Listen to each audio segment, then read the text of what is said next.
por poder estar en este lugar alabando y bendiciendo su santo nombre. Amén.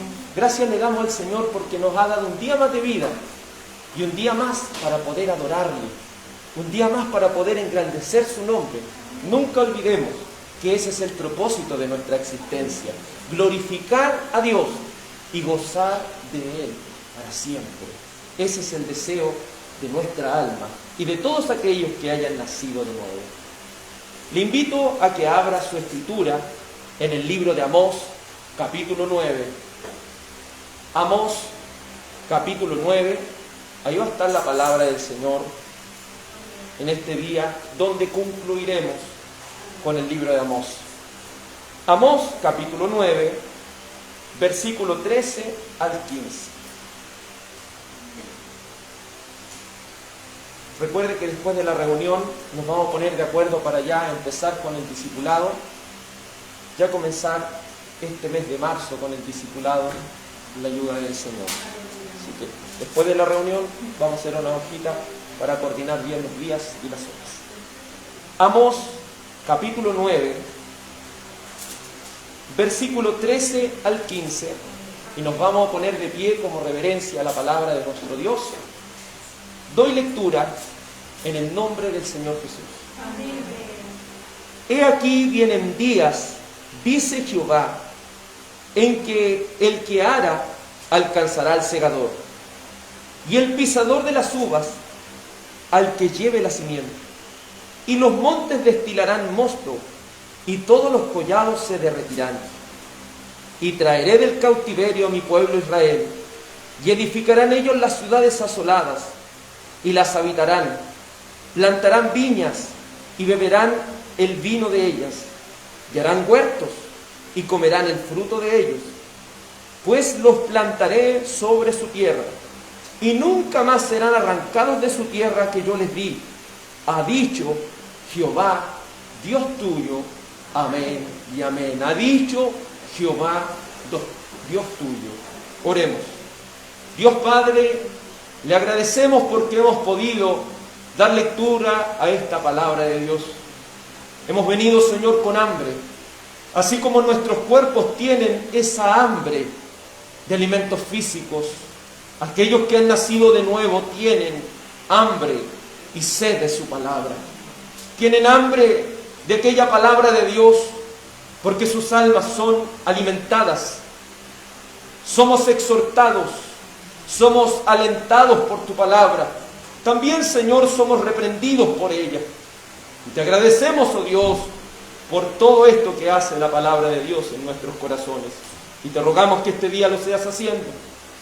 Denos, Señor, sabiduría, denos el entendimiento, para que al salir de este lugar podamos comprender con claridad lo que tú hayas tenido que decirnos a cada uno de nosotros.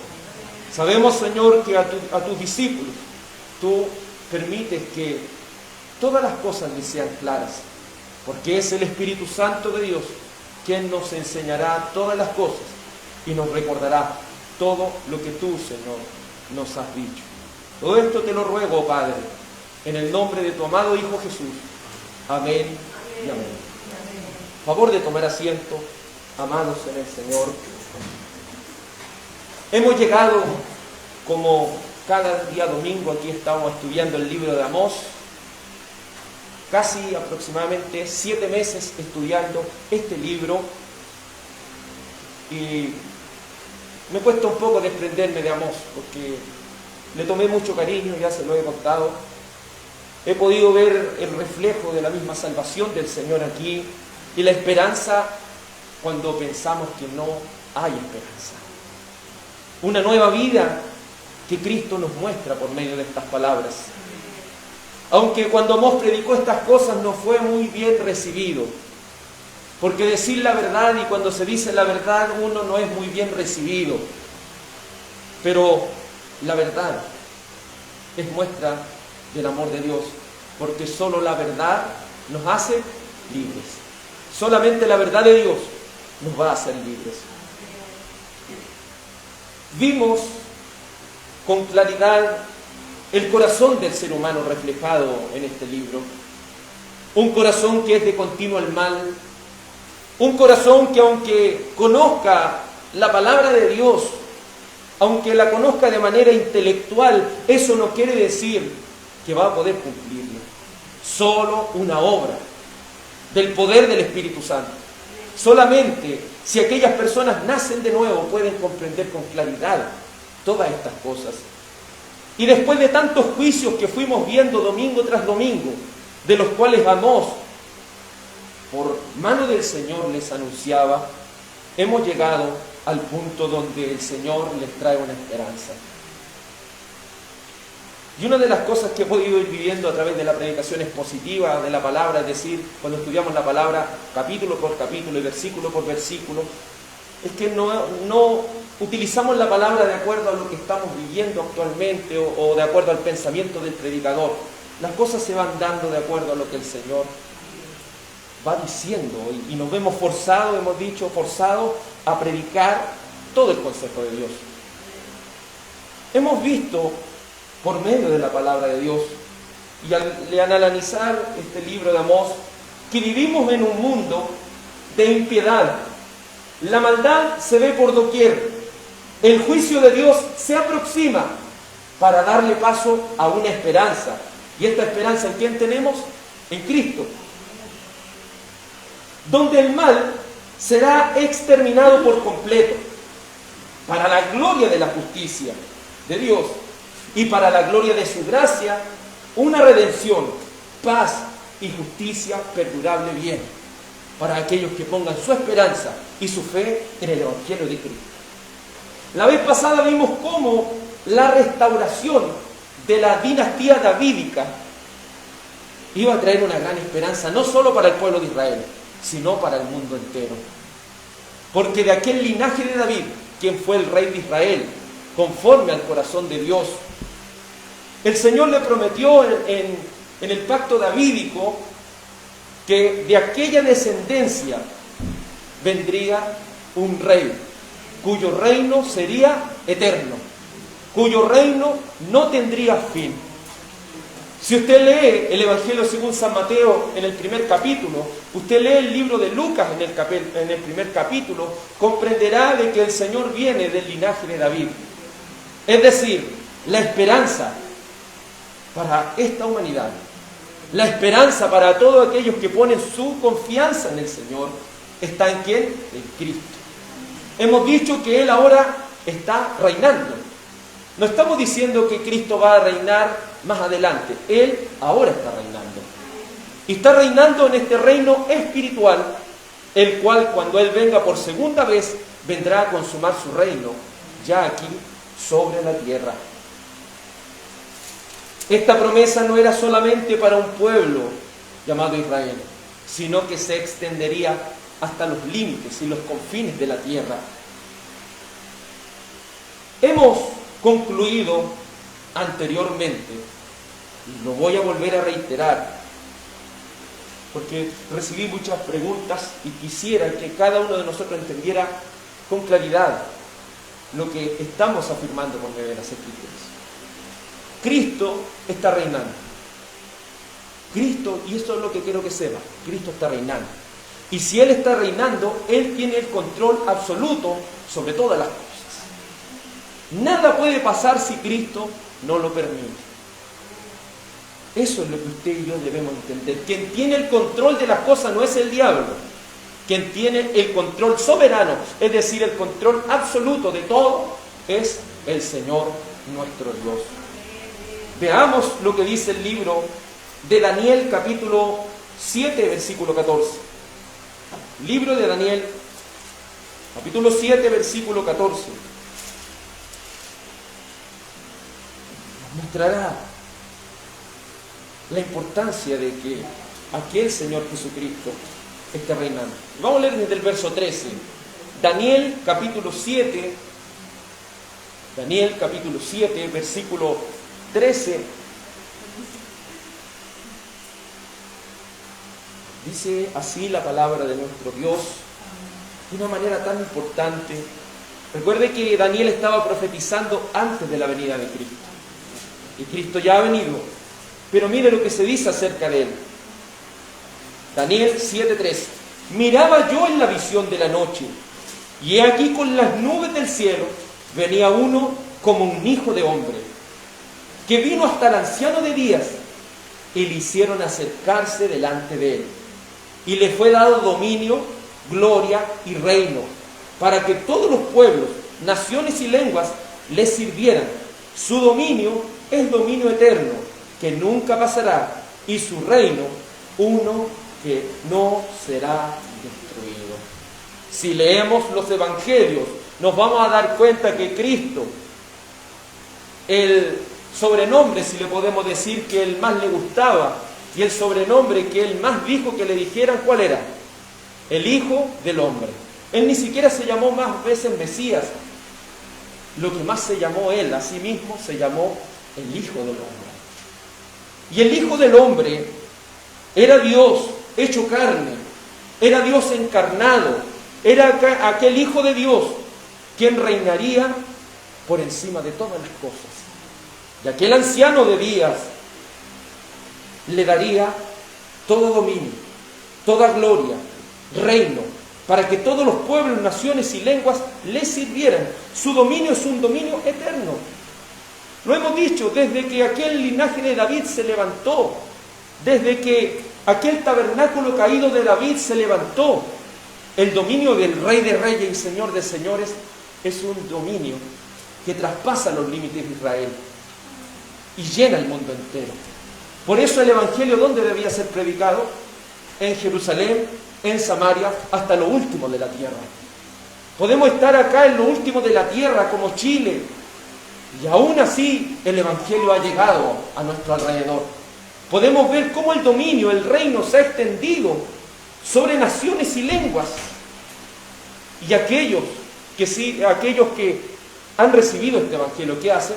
Le sirven. Están dispuestos a servirle al Señor. Y su esperanza es de que este dominio que Dios tiene no es un dominio como de David, que él murió y tuvo que venir un sucesor para él.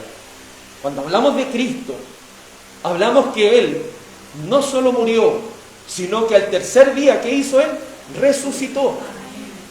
Y una vez que Él resucitó, ascendió. ¿Y a dónde se sentó? A la diestra de Dios Padre. Estamos diciendo que el Señor Jesucristo, el Hijo de Dios, está reinando. Y si Él está reinando, su dominio es eterno. Y tiene un reino que nunca va a pasar. Y su reino jamás será destruido. ¿Dónde está su esperanza? ¿En el reino del mundo o en el reino de Dios? En el reino de Dios es donde debe estar nuestra esperanza. No es lo que puede hacer Vladimir Putin, no es lo que puede hacer la OTAN o la ONU. Nuestra esperanza y nuestra confianza está en el Señor nuestro Salvador, quien tiene dominio eterno. Le invito a que vamos a Hebreos capítulo 1. Libro de Hebreos capítulo 1.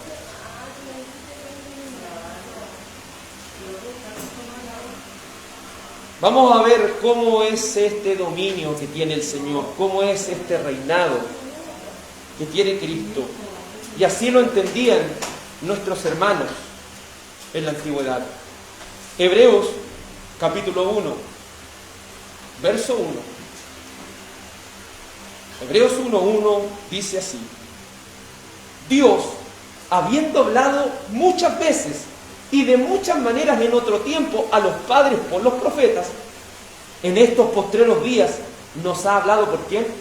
Por el Hijo, a quien constituyó heredero de todo, y por quien asimismo hizo el universo, el cual siendo el resplandor de su gloria y la imagen misma de su sustancia, y quien sustenta todas las cosas con la palabra de su poder, habiendo efectuado la purificación de nuestros pecados, por medio de sí mismo, se sentó a la diestra de la majestad en las alturas, hecho tanto superior a los ángeles, cuanto heredó más excelente nombre que ellos. ¿Dónde está Cristo? Está sentado a la diestra de la majestad de Dios Padre. Debemos ser como Isaías en el capítulo 6. que al experimentar una gran pena porque había muerto su rey terrenal, él en la visión vio que el que estaba reinando era Jesucristo, era aquel Hijo de Dios, quien estaba reinando por encima de todas las cosas. Entonces cuando vienen todas las cosas que estamos viendo hoy en día, que prendemos la televisión y vemos todo lo que pasa con Ucrania, pongamos nuestra mirada ¿en quién? En Cristo. Él está reinando, Él tiene el control. Y por eso su pueblo, por eso su iglesia, ¿qué es lo que hace? Clama a Él, clama al Señor, clama a Él, porque Él es el único que nos puede socorrer. Él es el único que puede socorrer a nuestros amados hermanos allá. Puede permitir que se hagan las cosas conforme a su voluntad. Vamos a Apocalipsis, último libro de la Biblia. Apocalipsis capítulo 1. ¿Qué dijo Juan con respecto al Cristo? ¿Él va a reinar después o está reinando ahora? Vamos a entender que Él está reinando ahora. Es el Cristo quien tiene todo el dominio. Apocalipsis capítulo 1, versículo 4. Último libro de la Biblia, Apocalipsis, capítulo 1, versículo 4. Dice así la Escritura: Juan, a las 7 iglesias que están en Asia, gracia y paz a vosotros, del que es y que era, y que ha de venir, y de los 7 espíritus que están delante de su trono, y de Jesucristo el testigo fiel, el primogénito de los muertos. Y mire lo que dice: ¿y el soberano de quién? Y el soberano de los reyes de la tierra, al que nos amó y nos lavó nuestros pecados con su sangre, y nos hizo reyes y sacerdotes para Dios, su Padre. A Él sea la gloria e imperio por los siglos de los siglos. Amén. Hasta ese amén entendemos de que el reino no viene más adelante. Estamos reinando con Cristo. Y Él nos ha hecho reyes y sacerdotes. Eso quiere decir, Él nos hizo partícipes de su reino. Y a veces como cristianos no hemos entendido eso. Era el énfasis que dábamos el día domingo pasado. Sabemos que Cristo está reinando. Sabemos que somos partícipes de este reino. Pero ¿qué estamos haciendo por el reino? ¿Qué estamos haciendo por el reino de Dios? ¿Estamos trabajando para su reino? ¿Estamos con nuestro corazón volcado en hacer la voluntad de Dios?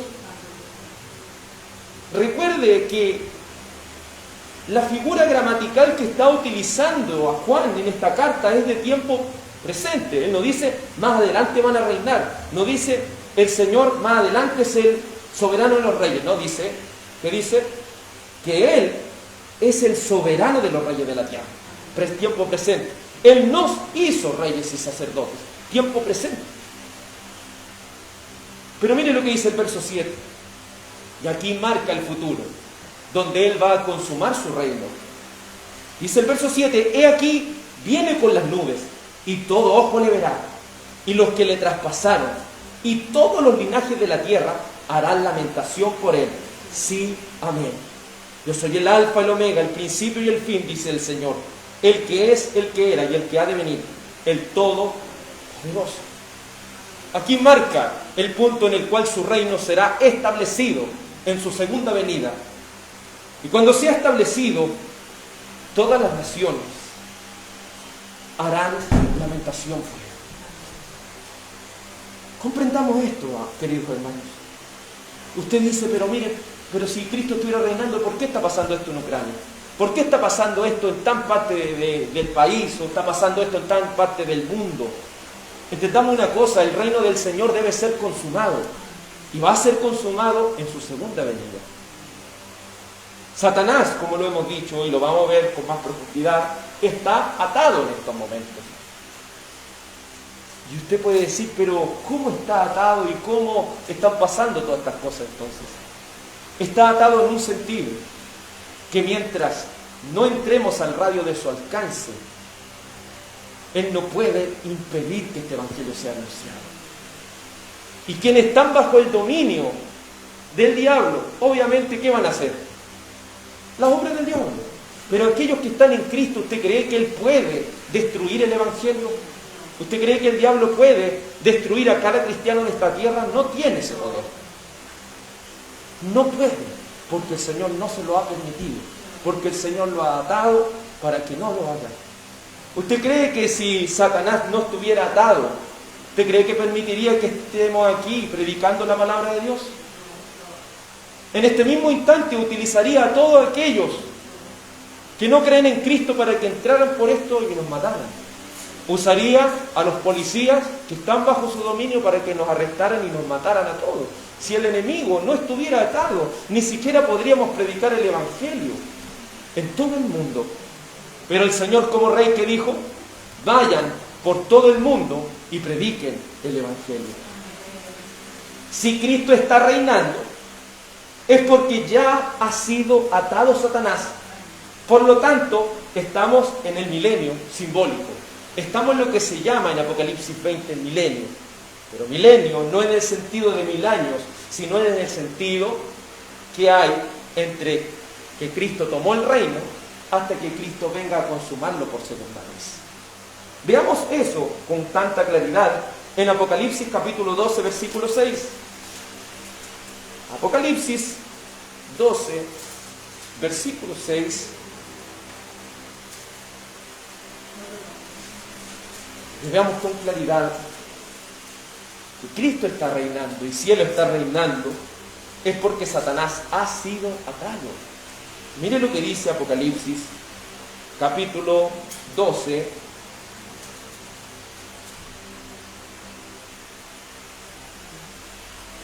versículo 4, versículo 3, perdón. Apocalipsis 12, 3. También apareció otra señal en el cielo. He aquí un gran dragón escarlata que tenía 7 cabezas y 10 cuernos, y en sus cabezas 7 diademas. Y su cola arrastraba la tercera parte de las estrellas del cielo, y las arrojó sobre la tierra. Y el dragón se paró frente a la mujer que estaba para dar a luz, a fin de devorar a su hijo tan pronto como naciese. Y ella dio a luz un hijo varón, que regirá con vara de hierro a todas las naciones, y su hijo fue arrebatado para Dios y para su trono. Y la mujer huyó al desierto, donde tiene lugar preparado por Dios para que allí la sustenten por 1260 días. Después hubo una gran batalla en el cielo. Miguel y sus ángeles luchaban contra el dragón, y luchaba el dragón y sus ángeles, pero no prevalecieron, ni se halló ya lugar para ellos en el cielo. Y fue lanzado fuera el gran dragón, la serpiente antigua, que se llama Diablo y Satanás, el cual engañaba al mundo entero. Fue arrojado a la tierra, y sus ángeles fueron arrojados con él. Entonces oí una gran voz en el cielo que decía: ahora ha venido, ¿qué cosa? La salvación, el poder y el reino de nuestro Dios y la autoridad de su Cristo, porque ha sido lanzado fuera el acusador de nuestros hermanos, el que los acusaba delante de Dios de día y de noche. Y ellos le han vencido por medio de la sangre del Cordero, de la palabra del testimonio de ellos, y menospreciaron sus vidas hasta la muerte. Por lo cual, alegraos cielos y los que moráis en ellos. Ay de los moradores de la tierra, porque el diablo ha descendido a vosotros con gran ira, sabiendo que le queda poco tiempo. Dejemos hasta ahí el punto. Recuerde que esto es una visión. No lo entendamos como algo literal. Si vemos un animal grande persiguiendo a una mujer, es como una película, si lo dijera. Pero todo esto representa algo.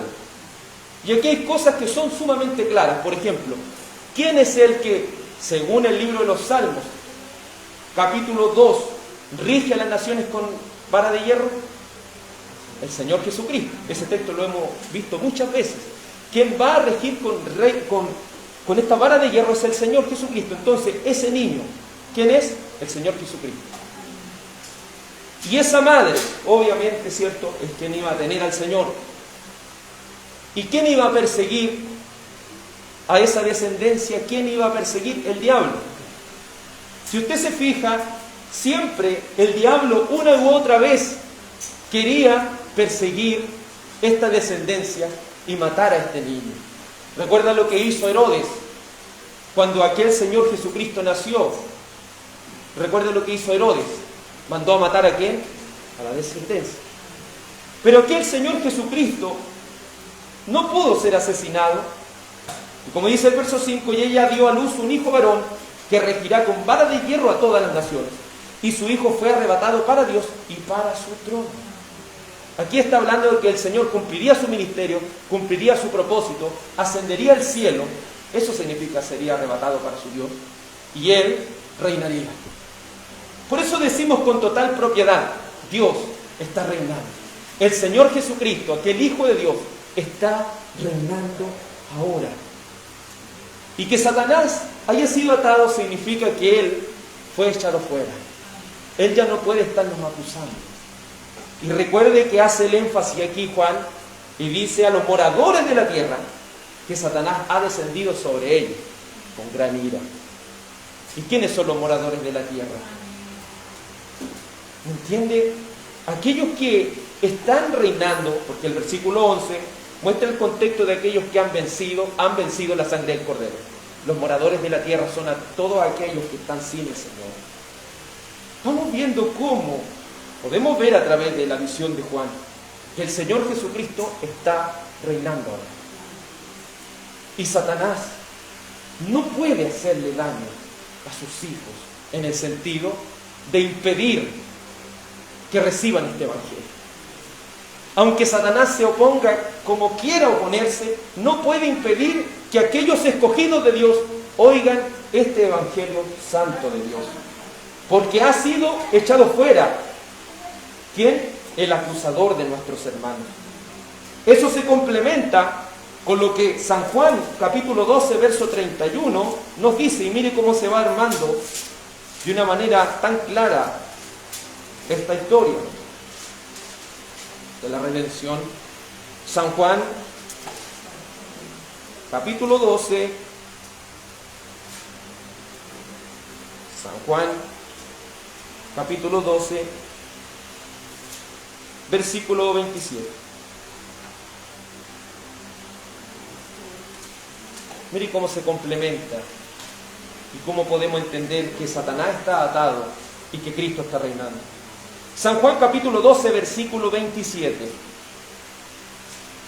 San Juan 12, 27 dice así la Escritura.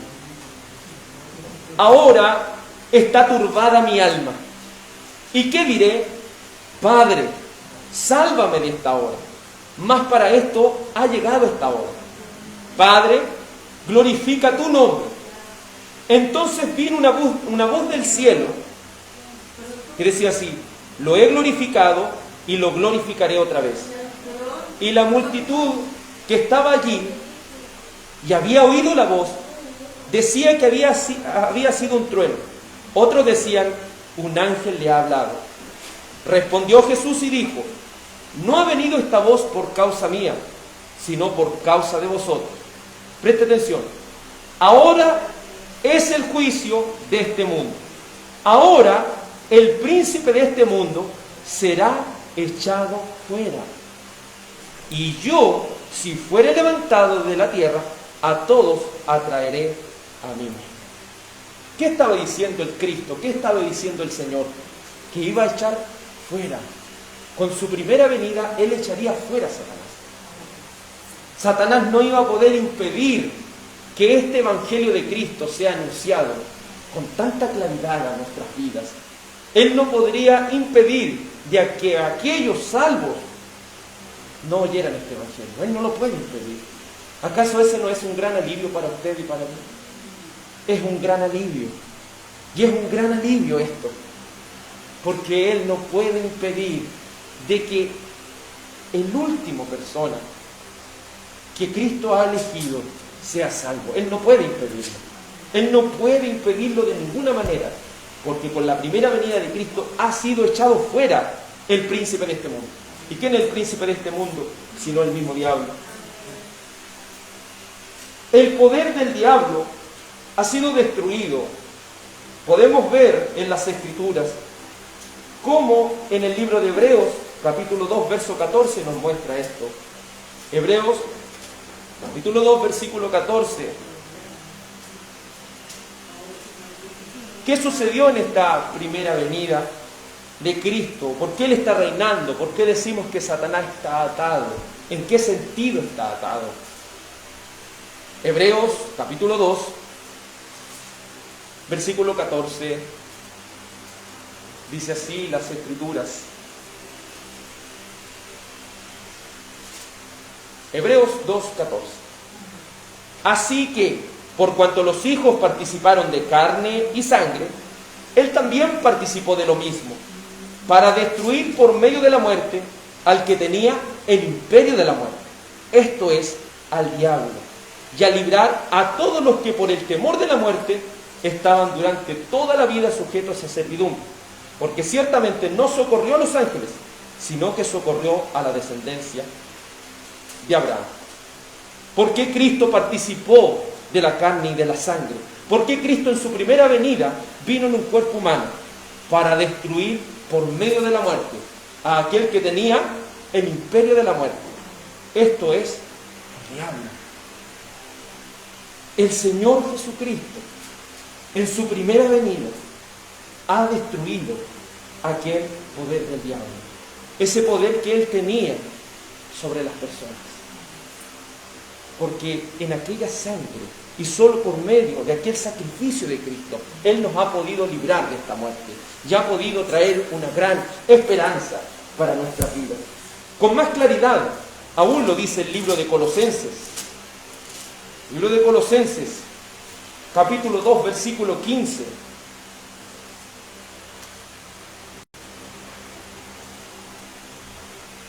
Cristo está reinando. Él ha triunfado. Satanás está atado. Es lo que debemos llegar a comprender por medio de las Escrituras. Colosenses capítulo 2, versículo 15, un texto muy conocido por nosotros, y dice: y despojando a los principados y a las potestades, los exhibió públicamente, triunfando sobre ellos en la cruz. ¿Qué ha hecho Cristo en su primera venida?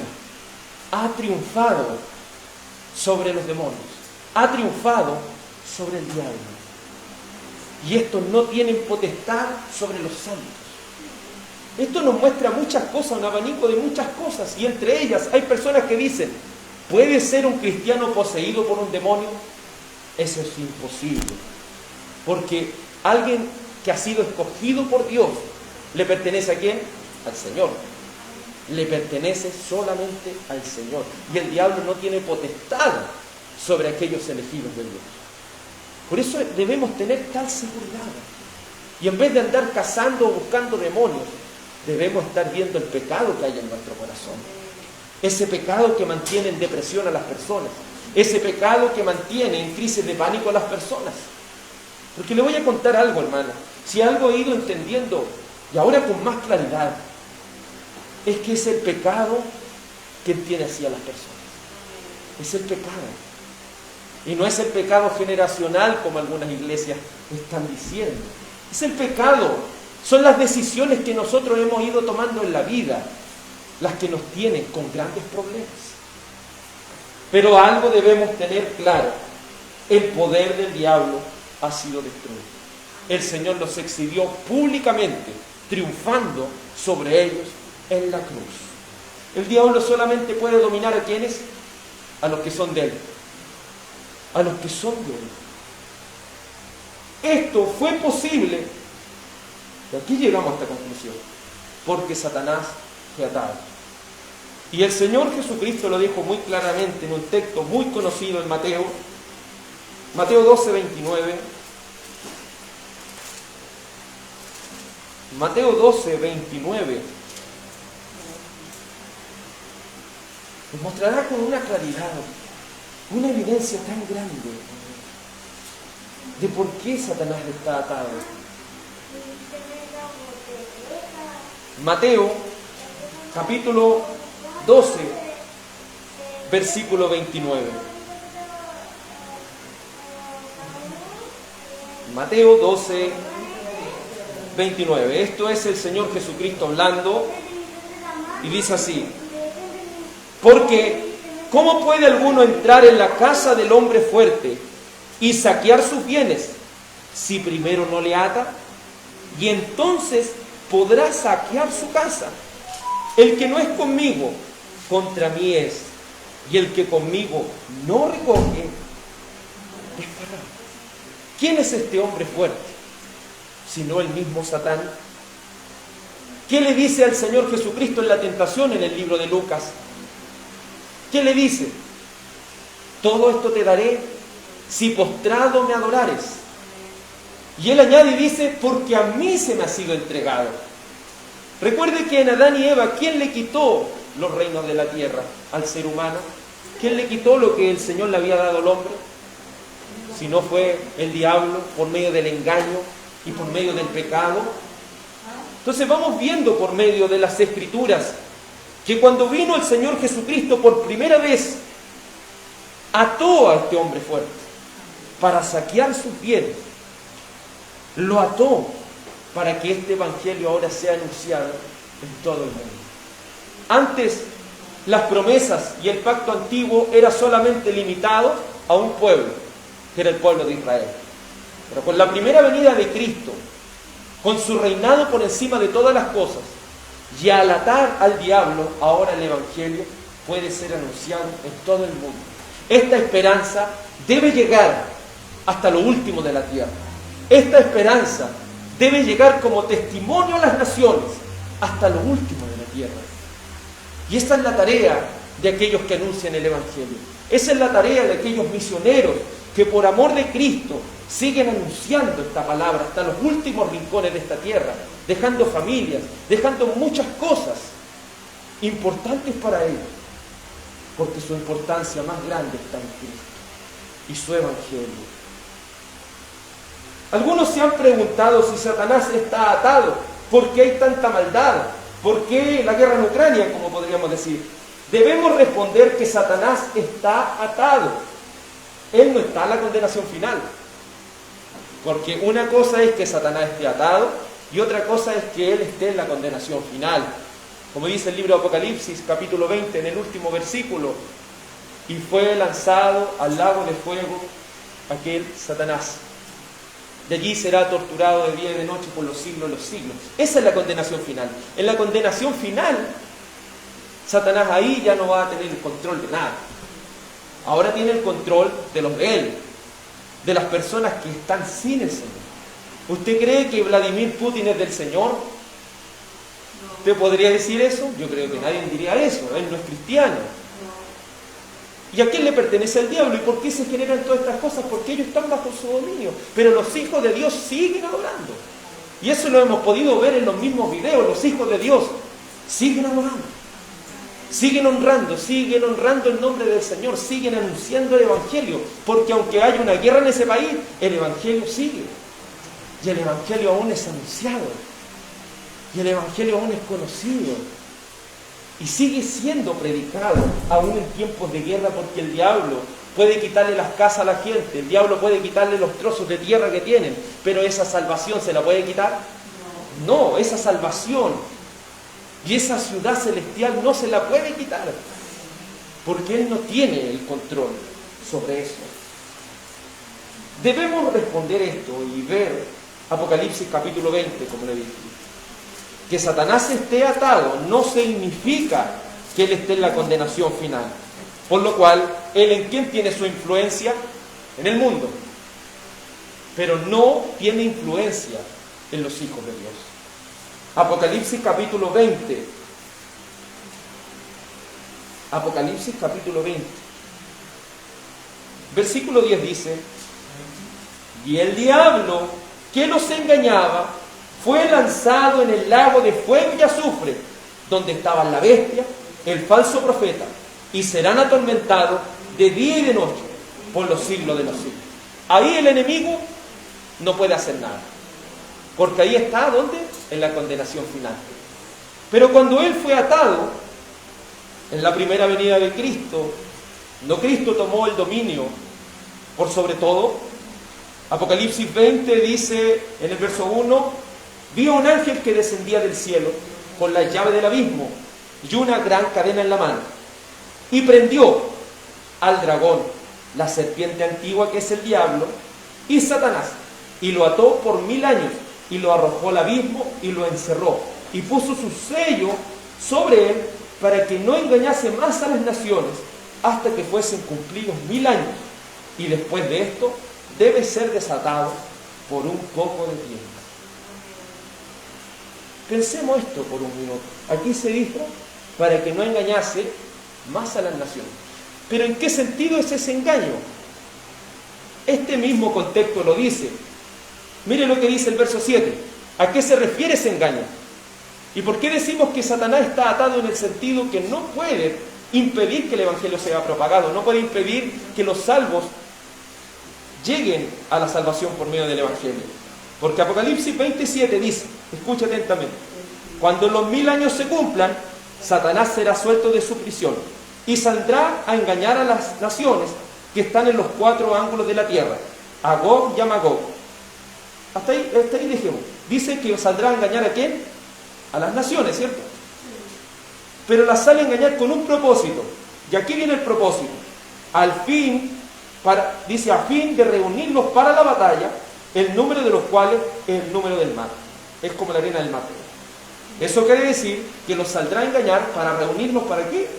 Para la batalla, para una lucha. ¿Y una lucha contra quién? Verso 9. Y subieron sobre la anchura de la tierra y rodearon el campamento de los santos y la ciudad amada. Entonces, que Satanás esté atado es para que él no reúna a todas las gentes que no son de Cristo para que vayan a atacar a los santos. Se fija que no es para que no haya guerra en el mundo, para que no haya cosas malas en el mundo. Tiene que ver netamente con los escogidos de Dios. Porque cuando Satanás sea soltado, ¿qué va a hacer? Va a engañar a las naciones. Es decir, va a reunir a los ejércitos del mundo para que vengan a atacar a los hijos de Dios. Y eso aquí lo dice de una manera muy clara. Y subieron, dice el verso 9, sobre la anchura de la tierra y rodearon el campamento de los santos y la ciudad amada. Y de Dios descendió fuego del cielo y los consumió. En su segunda venida, Cristo soltará, ¿cierto? Permitirá que este Satanás sea suelto para traer el juicio final y erradicar por completo el pecado y la maldad. ¿Se entiende un poco más claro esto, cierto? Se va entendiendo un poco más claro cómo es que Satanás está atado y en qué sentido. Vamos a poner un ejemplo. Es decir, él puede operar, pero solo dentro de la esfera de su influencia. Satanás hoy en día está atado, pero puede operar solamente dentro de la esfera de su influencia. Pongamos un ejemplo muy claro. Un perro muy bravo. Yo creo que muchos han conocido un perro bravo. Un perro capaz, ¿cierto?, de hacerle un daño tremendo a uno.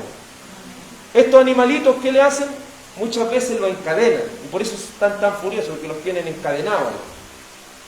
Y al tener una cadena, el perro se mueve solamente en un radio. Solamente en un radio. Y ese es el radio de su influencia, se lo hace. Nosotros, mientras nos mantengamos fuera del alcance de su influencia, el perro no nos puede hacer nada. Pero el día que uno venga y se acerque a meterse al radio de su influencia, ¿qué nos va a pasar? Vamos a salir despedazados. Es lo mismo Satanás, está atado y él opera solamente dentro de él la esfera de su influencia. Por eso es importante que nosotros permanezcamos en las cosas del Señor. Por eso dice el apóstol Pablo, para que Satanás no gane ventaja sobre vosotros, no ignoren su maquinación. No ignoren que si entran a la esfera, al radio de su influencia, van a sufrir. También nos dice el apóstol Pablo por medio de las Escrituras, no deis lugar ¿a quién? Al diablo. Y darle lugar al diablo significa meterse en la esfera de su influencia. Si nos metemos en el radio, ¿qué estamos buscando? Estamos buscando el peligro. Pero mientras nos mantengamos fuera de ese alcance, no tiene influencia sobre nosotros. Los que estén bajo su alcance se van a destruir, van a empezar a hacer cosas malas, van a estar haciendo y deshaciendo. Pero la salvación, ¿quién se la puede quitar? Nadie. La predicación del Evangelio, ¿quién se la puede quitar? Nadie. Y usted puede decir, pero en Corea del Norte no se permite que el Evangelio sea anunciado. No se permite, pero usted sabe que hay hermanos de Corea del Sur que toman unos globos, colocan textos del Evangelio y los mandan por el viento para otro país sabiendo que el viento llega hasta allá. Ellos se la ingenian para que el Evangelio siga siendo anunciado. Ellos se la ingenian, incluso arriesgan sus vidas para que el Evangelio sea anunciado. Eso entendamos, esto con claridad. Satanás está atado. Un predicador de la antigüedad, llamado Juan Calvino, entendió esto con respecto al comentario de Apocalipsis 20. Dijo Juan Calvino así: el ángel ató a Satanás, es decir, controló y reprimió su poder para que no pudiera seducir y poseer a los que estaban destinados a ser libres. Es decir, Satanás está atado en el sentido de que no pueda seducir ni poseer a los que estaban destinados a ser libertados por Cristo. Es hermoso ver cómo la seguridad de la salvación la hallamos solamente en ¿quién? En el Señor. Solamente en nuestro Dios. Solamente en el Padre, en el Hijo y en el Espíritu Santo hallamos nuestra esperanza y nuestra salvación. En palabras simples, que esté atado Satanás significa que no puede impedir que los elegidos crean en el Evangelio. No puede impedir. Puede matar nuestro cuerpo, puede hacer lo que quiera con nuestras casas, puede hacer y deshacer con las cosas materiales de este mundo, pero el alma no puede matar. No puede matar esta alma. Y el Evangelio va a seguir siendo anunciado, quiera Satanás o no lo quiera. Vemos en 2 de Tesalonicenses, capítulo 2, verso 7. 2 de Tesalonicenses, capítulo 2, versículo 7.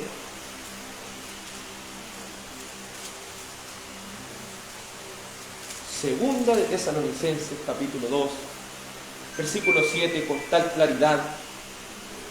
Veremos lo que la Escritura nos dice al respecto, en qué sentido está atado Satanás.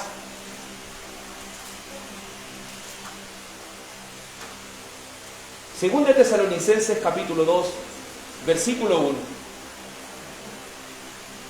Segunda de Tesalonicenses 2, 1, dice así la Escritura: pero con respecto a la venida de nuestro Señor Jesucristo y nuestra reunión con Él, os rogamos, hermanos, que no os dejéis mover fácilmente de vuestro modo de pensar, ni os conturbéis ni por espíritu, ni por palabra, ni por carta como si fuera nuestra, en el sentido de que el día del Señor está cerca.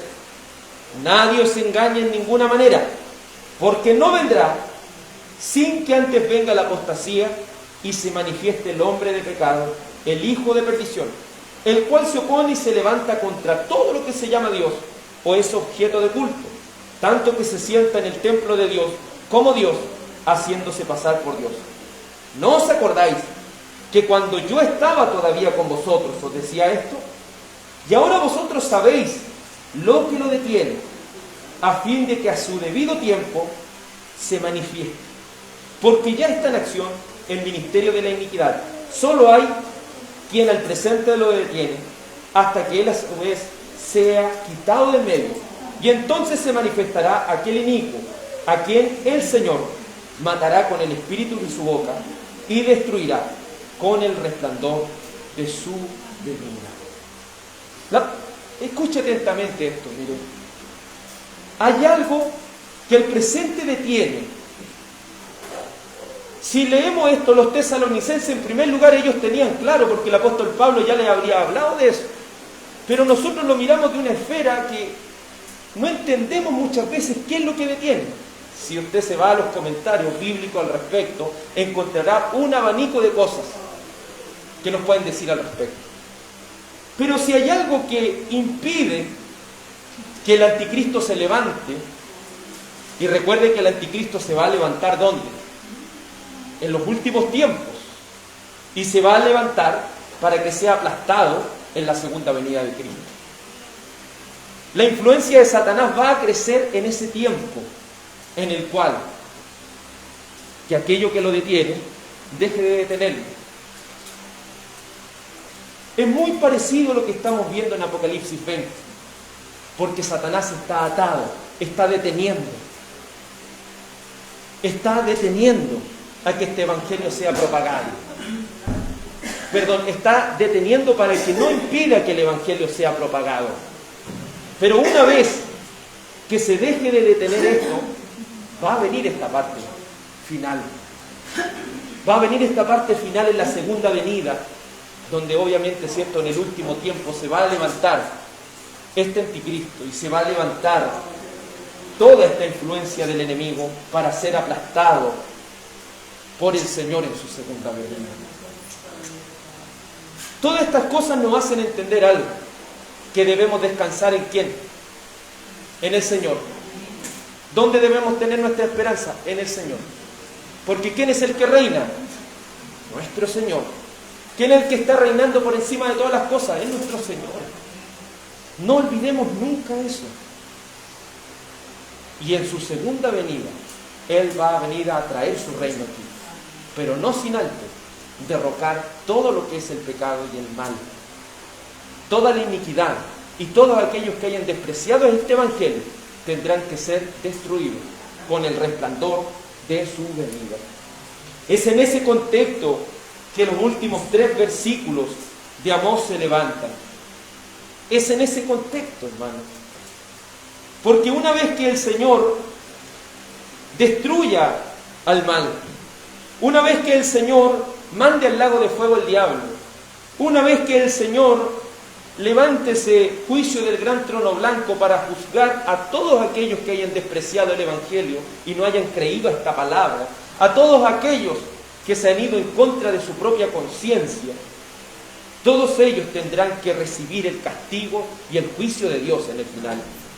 Pero aquellos santos, aquellos hijos de Dios, estarán con Él para siempre.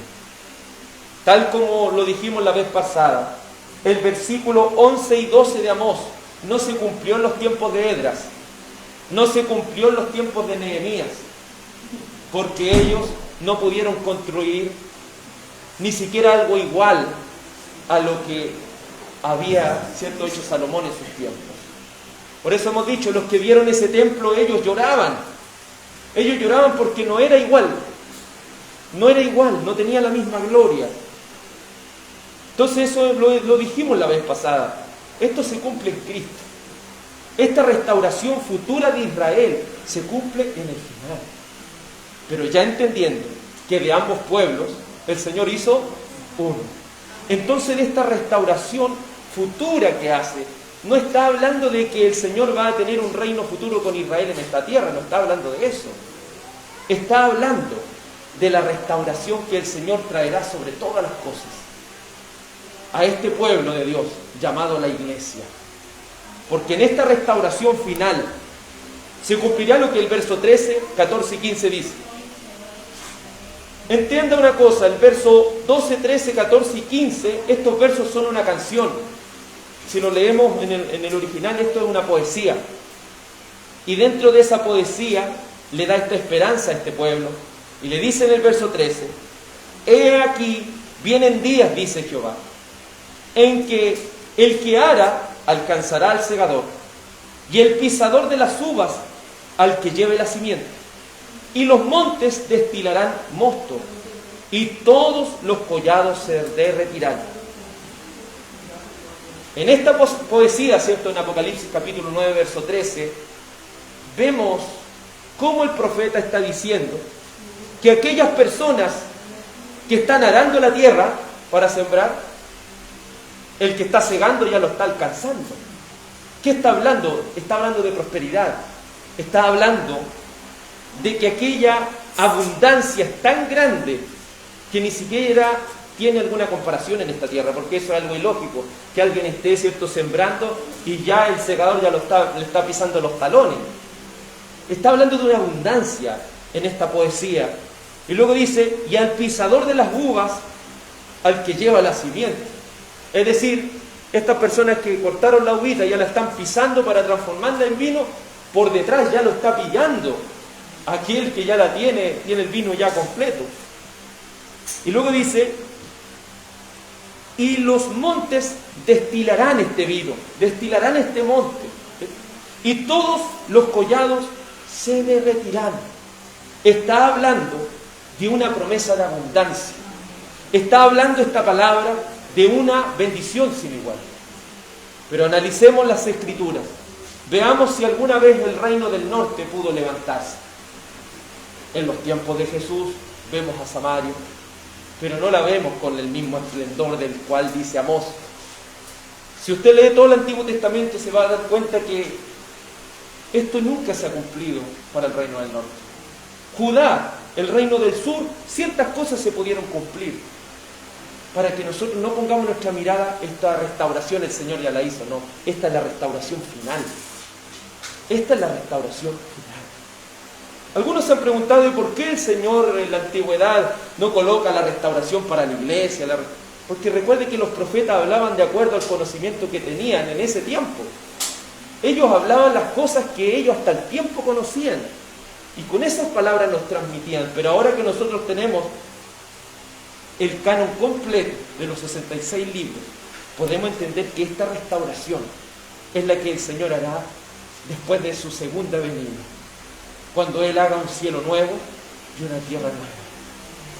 Y en este verso 13 podemos concluir una cosa y decir, cuando estemos con el Señor nos va a faltar algo. Cuando estemos plenamente con el Señor en su cielo nuevo y en su tierra nueva, cuando estemos con el Señor en su ciudad celestial, nos va a faltar algo. Si usted le pregunta al pueblo de Israel, a este reino del norte, si eso le ha acontecido hasta el día de hoy, ellos van a decir que no. Porque aquí está hablando de la restauración final que el Señor hará a sus hijos, a su pueblo. Y al traer ese cielo nuevo y esa tierra nueva, estas promesas de abundancia se cumplen en el sentido de que cuando estemos con el Señor y reinando con Él para siempre, cuando Él establezca su reino sobre esta tierra y lo consuma, ahí no nos va a faltar nada porque vamos a tener al Señor. Verso 14 dice, y traeré del cautiverio mi pueblo Israel, y edificarán ellos las ciudades asoladas, y las habitarán, plantarán viñas, y beberán el vino de ellas, y harán huertos, y comerán el fruto de ellos. La restauración, cuando hablamos de restauración, hablamos de arreglar algo que está destruido. Hablamos de levantar algo que está en ruinas. ¿Y cómo está esta humanidad? ¿Qué ha provocado el pecado sino ruinas? Nuevamente, focalicémonos en Samaria. Si esto en algún momento se cumplió, usted puede ver que el reino de Judá es el único que pudo alcanzar, pero ni siquiera la prosperidad que está mostrando aquí. Y el verso 15 dice, pues los plantaré sobre su tierra y nunca más serán arrancados de su tierra que yo les di, ha dicho Jehová Dios tuyo. Si estos tres versos se hubiesen cumplido en aquellos tiempos, aquí dice, nunca más van a ser arrancados de su tierra. Y cuando vino Hitler, ¿qué hizo? Entonces nosotros que tenemos el canon, conocemos la historia, entendemos que esta restauración todavía no la ha vivido Israel en el sentido cierto material. Y esto nos apunta a una cosa, que el bienestar del pueblo de Israel es restaurado y comienza a ser restaurado con la venida de ¿quién? Con la primera venida de Cristo. Porque, entendamos, lo hemos dicho a lo largo de todo el libro de Amós. Amós está ambientado y todo este mensaje va primordialmente al reino del norte. Y si usted se fija en los reyes, el reino del norte desaparece y ya no se ve más. Y Samaria es nombrada ya en los tiempos de Jesús.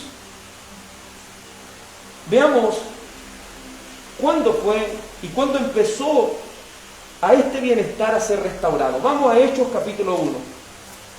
Vamos a Hechos capítulo 1. Cuando este bienestar para Samaria, para el reino del norte, empezó a levantarse. Y esto vino con la primera venida de Cristo en Hechos capítulo 1, versículo 6. Hechos capítulo 1, versículo 6. Dice así las Escrituras, en Hechos capítulo 1, versículo 6. Esto es en la ascensión de Cristo, cuando Cristo se sentaría para reinar.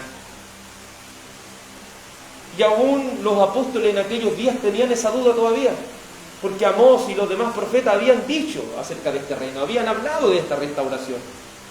Y ellos le preguntan en Hechos capítulo 1, versículo 6.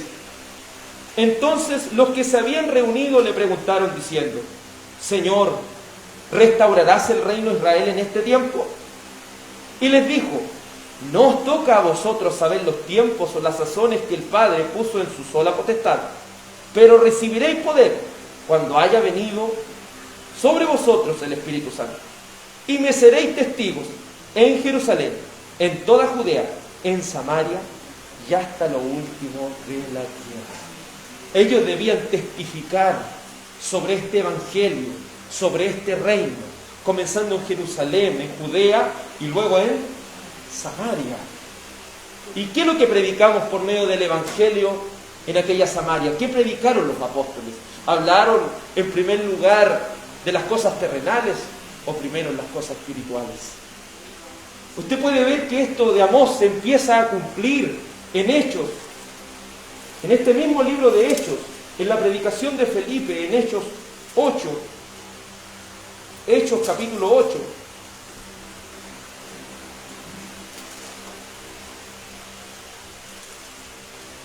Libro de Hechos, capítulo 8, versículo 4.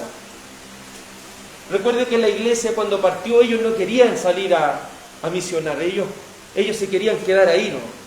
Pero el Señor le envía persecución para que este evangelio sea propagado y ellos empiecen a propagar este evangelio por el mundo.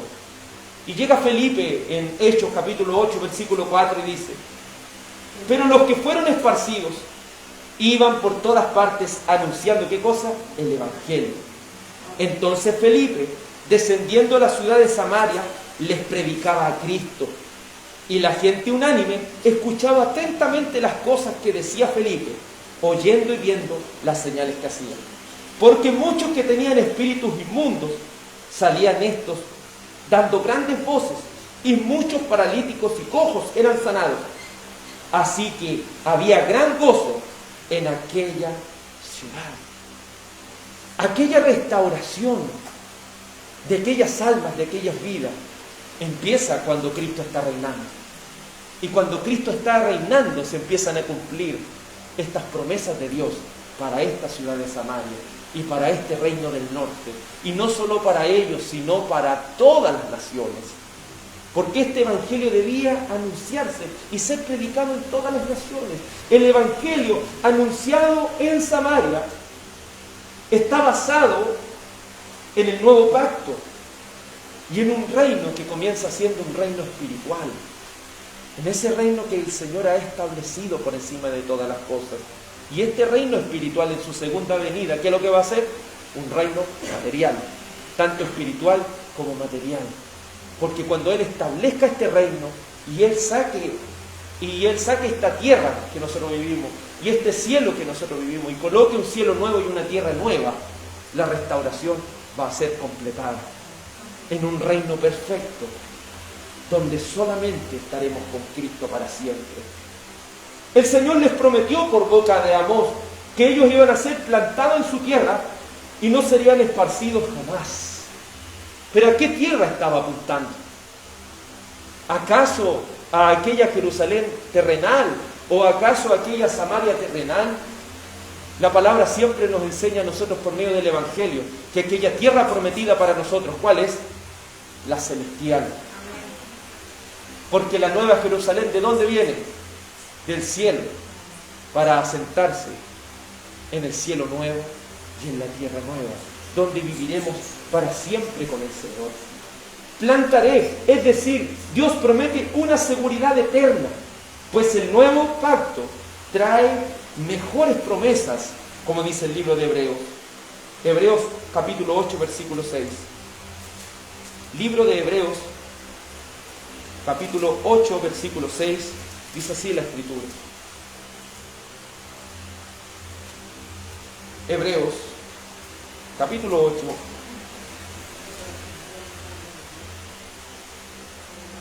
versículo 6, acerca de este nuevo pacto que tiene mejores promesas. Los israelitas pensaron todo esto de manera física y ellos todavía están esperando que todas estas cosas físicas se levanten, pero no entienden que la restauración empieza aquí, empieza en nuestras almas y ha empezado con aquel reinado de Cristo, porque Él está reinando. ¿Y a quién dejó aquí? ¿A quién ha enviado?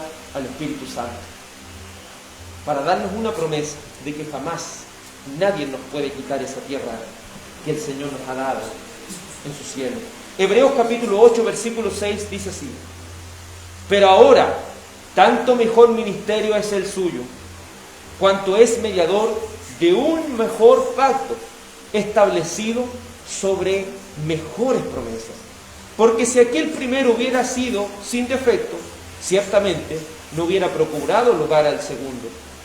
Porque reprendiéndolos dice: he aquí vienen días, dice el Señor, que estableceré con la casa de Israel y la casa de Judá un nuevo pacto, no como el pacto que hice con sus padres el día que los tomé de la mano para sacarlos de la tierra de Egipto, porque ellos no permanecieron en mi pacto, y yo me desentendí de ellos, dice el Señor. Por lo cual, este es el pacto que haré con la casa de Israel. Después de aquellos días, dice el Señor, pondré mis leyes en la mente de ellos, y sobre su corazón las escribiré, y seré a ellos por Dios, y ellos me serán a mí por pueblo. Y ninguno enseñará a su prójimo, ni ninguno a su hermano, diciendo: conoce al Señor, porque todos me conocerán, desde el menor hasta el mayor de ellos, porque seré propicio a sus injusticias, y nunca más me acordaré de sus pecados y de sus iniquidades. Al decir nuevo pacto, ha dado por viejo el primero. Lo que se da por viejo se desvanece y está próximo a desaparecer. El judío actualmente está pensando todas estas cosas terrenalmente, pero la palabra del Señor nos habla de este nuevo pacto que tiene mejores promesas. Hay iglesias judaizantes que están diciéndole a las personas: juntemos plata para que nos vamos a vivir a Israel, porque esa es la tierra que el Señor nos prometió. Aquellos que verdaderamente han nacido de nuevo comprenden que su ciudadanía, ¿dónde está? En los cielos. ¿Y quién le puede quitar esa tierra? ¿Quién le puede quitar esa ciudad de Dios que Él le ha prometido? Nadie nos puede arrebatar, nadie nos puede sacar de aquella ciudad, porque el Señor es el que nos ha dado eso por medio del nuevo pacto, en su sangre, y por medio de esta redención tan hermosa que hay en Él. No serán arrancados jamás de la tierra, y eso nos hace a nosotros apuntar a esta ciudad celestial. Mire lo que dice Hebreos 12, 22. Hebreos capítulo 12, versículo 22.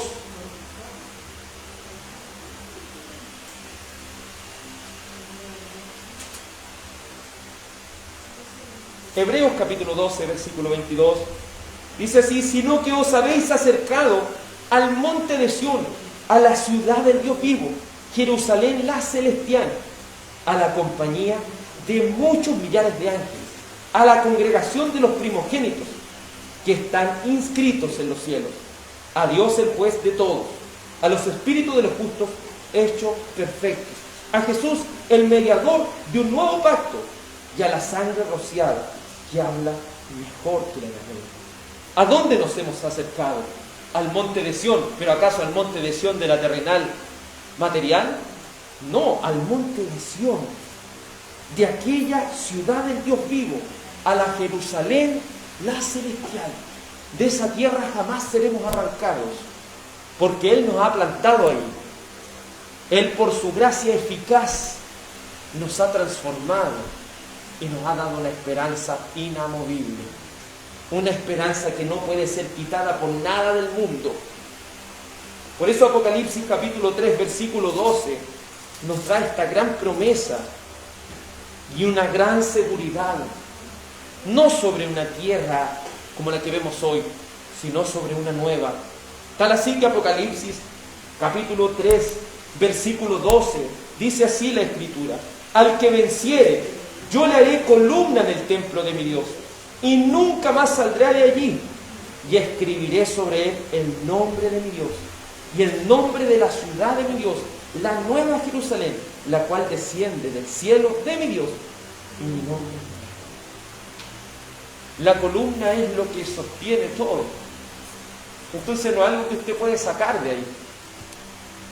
Y cuando el Señor nos plantó en su Evangelio, cuando el Señor nos plantó por medio de su gracia, ¿quién nos puede sacar de ahí? ¿Quién nos puede quitar esa ciudad celestial? ¿Quién nos puede quitar esta esperanza que tenemos en el Señor? ¿Acaso la muerte nos puede quitar esa esperanza? Ni siquiera la muerte, porque esto traspasa los límites de nuestra muerte y nos lleva a una seguridad eterna que la tenemos en Dios y en su ciudad celestial, en la cual tenemos fija nuestra mirada. Porque después de su segunda venida se dará paso al cielo nuevo y la tierra nueva, del cual Apocalipsis capítulo 21 nos muestra. Porque a esto se refería el profeta Amós, no a cosas físicas de las cuales muchos andan buscando. O como el dispensacionalista dice, el Señor va a traer un reino aquí terrenal. No piense en reinos terrenales y físicos actuales. Piense en el reino que es inamovible y que no tiene nada que ver con cosas terrenales, sino con cosas espirituales, que consumirá con una mejor tierra de la que ve ahora, con un mejor cielo del que ve ahora. Apocalipsis 21, versículo 1 dice así: vi un cielo nuevo y una tierra nueva, porque el primer cielo y la primera tierra pasaron, y el mar ya no existía más. Y yo, Juan, vi a la santa ciudad, la nueva Jerusalén, descender del cielo de Dios, dispuesta como una esposa ataviada para su marido. Y oí una gran voz del cielo que decía: he aquí el tabernáculo de Dios con los hombres, y Él morará con ellos, y ellos serán su pueblo, y Dios mismo estará con ellos como su Dios. Enjugará Dios toda lágrima de los ojos de ellos, y ya no habrá más muerte, ni habrá más llanto, ni clamor, ni dolor, porque las primeras cosas pasaron. ¿A qué ciudad quiere llegar usted? ¿Quiere acaso proyectarse en esta tierra y en este mundo? ¿O quiere poner su mirada en el cielo? Su mirada en las cosas que el Señor ha prometido. En esta santa ciudad que desciende del cielo, dispuesta como una esposa, y en este cielo nuevo y una tierra nueva, dice que el mar no existe. Algunos que quieren interpretar esto literal, no entendiendo el contexto gramatical y figurativo del libro de Apocalipsis, no entienden que para los judíos el mar era sinónimo de angustia. Para ellos los ríos siempre en la poesía son su tranquilidad, pero el mar siempre es la tempestad, siempre algo malo que sucede. Entonces, de manera figurativa, dice, de manera simbólica, habla del que el mar ya no existe, porque ahí ya no existe la preocupación, porque ahí ya no existe el dolor, ahí ya no existe la angustia, porque es un cielo nuevo y una tierra nueva donde esas cosas ya no existen, donde solamente estamos con el Señor, donde en aquella ciudad ya no existirán las lágrimas. Nunca más tendremos que llorar en el cielo, porque nuestras lágrimas no existirán jamás en el cielo de nuestro Dios. Y no habrá la muerte, aquello que se lleva a nuestros seres queridos, y aquel dolor, y uno de los dolores más grandes que impactan al ser humano, ya no existirán en el cielo de nuestro Dios. El llanto por el duelo, el clamor desgarrador del alma, ni el dolor, porque estas primeras cosas pasaron. Y la palabra pasaron en el griego fueron quitadas de la mirada. ¿Quiere llegar a ese cielo nuevo y a esa tierra nueva? ¿Quiere poner su mirada en las cosas de arriba o quiere seguir mirando las cosas terrenales? Vea y examine su vida si ha nacido de nuevo, porque estas promesas son solo para aquellos que han nacido de nuevo. Estas promesas son solo para aquellos hijos de Dios Es ahora donde usted puede examinarse a sí mismo y ver si verdaderamente ha sido transformado por el poder del Espíritu Santo, si ha sido transformada por el poder del Espíritu Santo. Es ahora donde puede clamar al Señor, si ha sido transformada y convencida por la palabra de Dios. Es ahora donde puede clamar, porque el Señor ha dicho: me buscaréis y me hallaréis, porque me buscaréis de todo vuestro corazón. No hay nadie que haya buscado al Señor de todo corazón y no lo haya encontrado. Porque aquellos que le buscan de todo corazón son aquellos elegidos de Dios, quienes quieren llegar a aquella ciudad de Dios. Hasta aquí, amados, el libro de Amós. Le invito a que oremos al Señor. Dios Padre, mientras muchos esperan arreglar las cosas en esta tierra,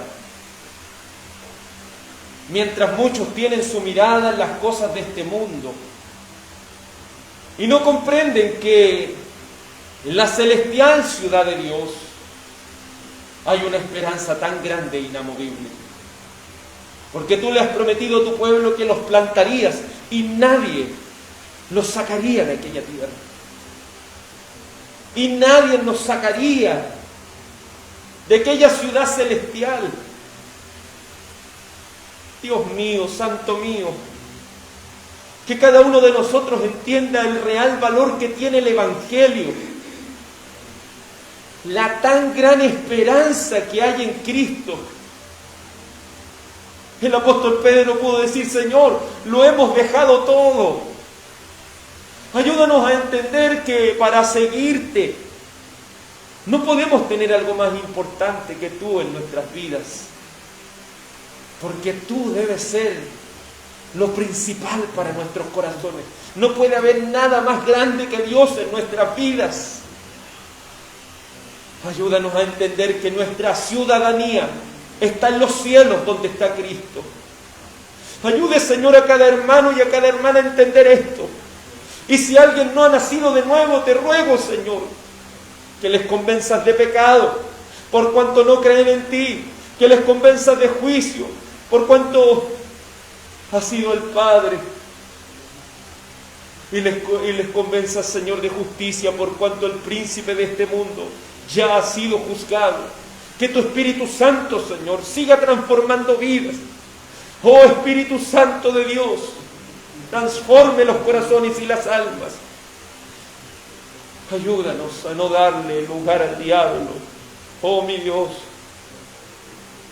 te ruego que nuestra esperanza esté en aquella restauración de todas las cosas, las cuales tú traerás a tu debido tiempo, las cuales por medio del Evangelio es anunciada y nos llena de esperanza, que solamente hallamos en ti, Señor, porque sabemos que tú nunca nos vas a defraudar, porque sabemos que tú nunca nos vas a desamparar, porque tú estarías con nosotros hasta el fin, y lo creemos, Señor, y confiamos en ti. Te ruego, Dios mío, que la gracia y la paz de Cristo sea en cada uno de nuestros corazones, y que podamos tener una buena semana, Señor. Ayúdanos a no fallarte, Dios mío, y a poner toda nuestra confianza en el autor y consumador de la fe. La Iglesia del Señor sea bendecida en el nombre de aquel Hijo de Dios, Jesucristo el justo. Amén y amén. Gracias le damos a nuestro Dios por su maravillosa palabra. Amén. Gracias.